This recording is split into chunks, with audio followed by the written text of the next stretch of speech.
Well, hello and good day to you all. My name is Dimitri Frederick, and you are watching Voices for the Voiceless, a Frederick Media production and a subsidiary of Frederick Capital. Today is September the 23rd, 2011, and today's show is entitled Kill the Weakness in You.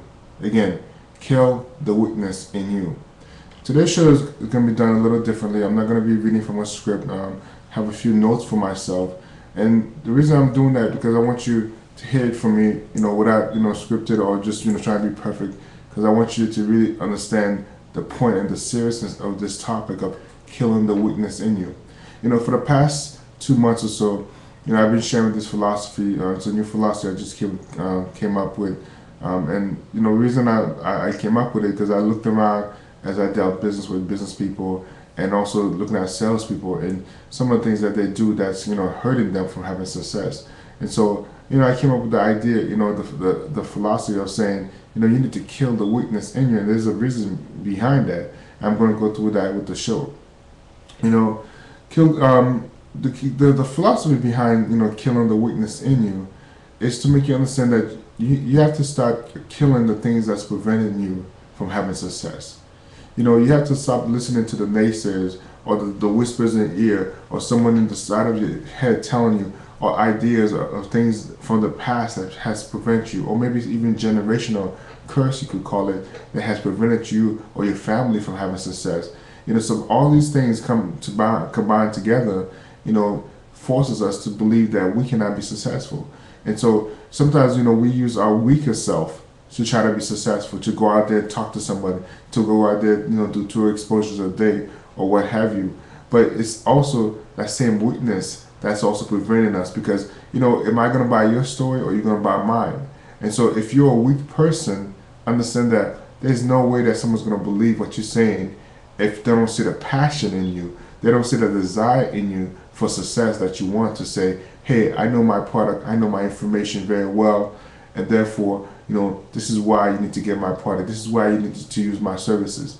And so, there's a lot of people right now who are continuously going through life as a weak person, meaning that, they never have the strength, and I tell you, the enemy looks at that every single day and say, you know what, this is someone I could mess with. This is someone I could pick on. This is someone that, they're going to continue to do what I need them to do or ask them to do or demand of them to do because they are just weak.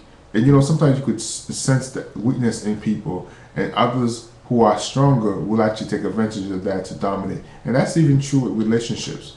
And so, I can say I've experienced that in my whole life growing up, being around, people that are strong and people who are weak, and seeing the difference in how people treat each other. So, it's interesting, killing the weakness in you means that you have to do something differently than you have done before. So the same thing that you've been used to doing, or whether or not it's just like, oh, sir, yes, man, you got to kill that if you want to be successful in the next coming years. This is the year of success. As my pastor always says, this is the year of order. And so you need to take charge of your life for success. And there's some things that's required of you in order to do that. Why is it that the average person in network marketing fail? Well, if you think about it, they listen to their weaker self, like I mentioned, but they also have been taught to be afraid of failure all their life.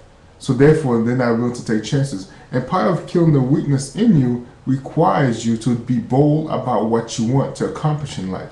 You have to be serious and demand success out of your life. No one's going to demand it for you. So you have to be willing to dig deep in your heart, dig deep in your soul, your desire that wants you to be successful, so you to have it.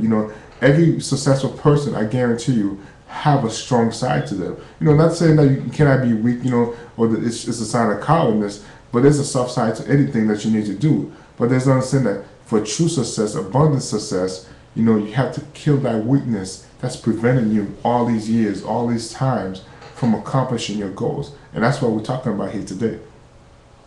If you ever been in a hospital and you're broken your leg, or you're broken a bone in your leg, for example, or an arm, that bone, it's been said by doctors over and over that once you broke that bone, in order to heal it, in order to get it to function, to be working properly, well, guess what? it needs to get stronger. It's not going to be the same bone that you broke before. And so when the doctors fix you up again, that broken bone becomes stronger than it's ever been as it heals. And so the amount of effort that it required to break it again is going to be twice or three times as much more. So understand the philosophy from that saying is that, by killing the weakness in you, it's going to make you an even stronger person, even a stronger, successful person down the line. And leaders is what we need to create, not followers. One of the things that something else I'm working on project, I see so many people are just followers. They choose to just be followers. And there's a proper time and place to be a follower. But there's a proper time right now in this era that we live in, this economic situation that we're in, that a leadership is required of you to step up. And so in order to kill the weakness in you, a leader needs to be born.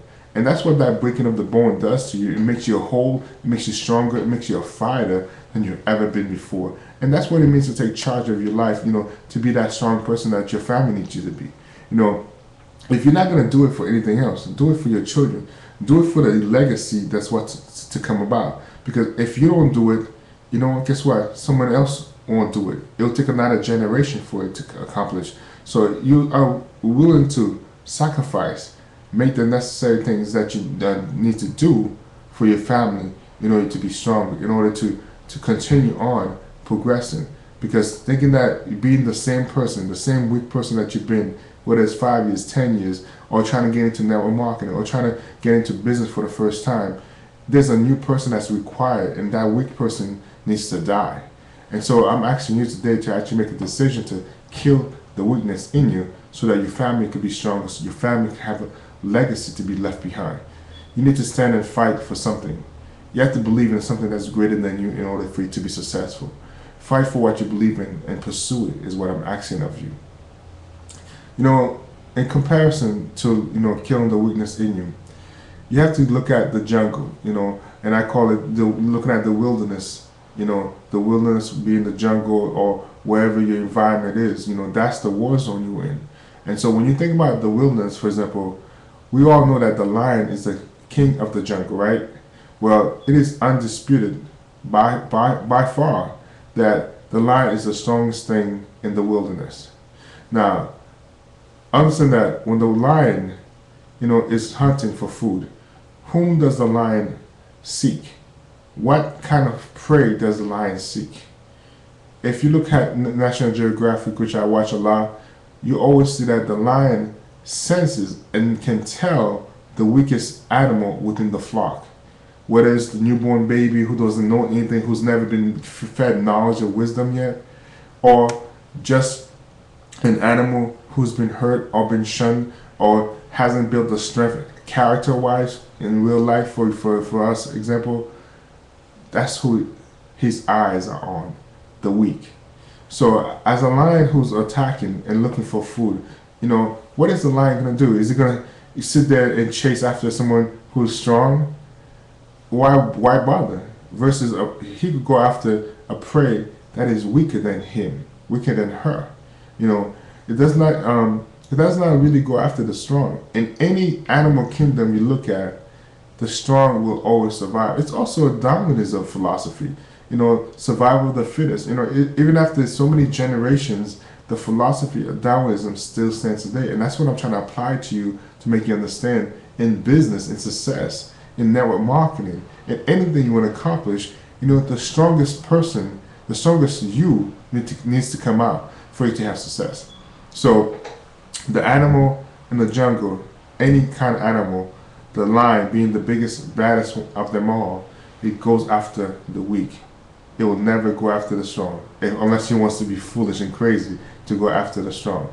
So that's my point today in the show today, is for you to understand that kill the weakness in you. In conclusion though, I want to read out actually my thoughts to help you even get to a better understanding of why you need to kill the weakness in you today. I may not know your God or your belief system, but the God that I serve wants me to be a stronger person, so I can prepare for the fight of my life. My God wants me to be mentally strong and spiritually ready to fight the biggest fight I have ever fought in my life. And what is that fight? Well, that fight is the economic situation that we're about to go in. If not, we already are in it. So whether or not you want to continue to believe in the hype that the system, the broken debt ceiling, the issues across the country. I've done many shows on these topics. If you want to keep buying into that, continue doing so. But understand that when it's come time for your survival, you wouldn't have built the character. You wouldn't have gone through the process of killing the weakness. It's not just simple saying, "Oh, I'm going to kill the weakness out of me today, and tomorrow I'm going to be a stronger person." It takes a process, and here's what's required of that process. So how do you do that if you are a business owner or entrepreneur? Well, you have to hit the books and read personal development. You have to increase your financial IQ. That is how you get stronger in these economic times. You have to surround yourself with positive people who is working towards a common goal, financial freedom, that is. You need to increase your knowledge and wisdom. Share your philosophies with like-minded people who will listen to your message. Folks, the bottom line is that we have lives to save, a generation to save, and a legacy to secure. And that is the children that's being born today. That's the legacy, your children. That's what we need to save. So God needs you to be at your best. Time is running out. Less than 4 years. We're almost done. It's been 9 months past since I started doing these shows. And we're almost in 3 more years, or 3.5 years if you want to call it that, or less. So time is running out. So therefore, I dare you. No, I actually double dare you to be successful and see where it can take you in the next 5 years. Well, that is our show for today. You have been watching Voices for the Voiceless. And as always, I hope you have been enlightened, empowered, and definitely have been educated. Take care, and God bless.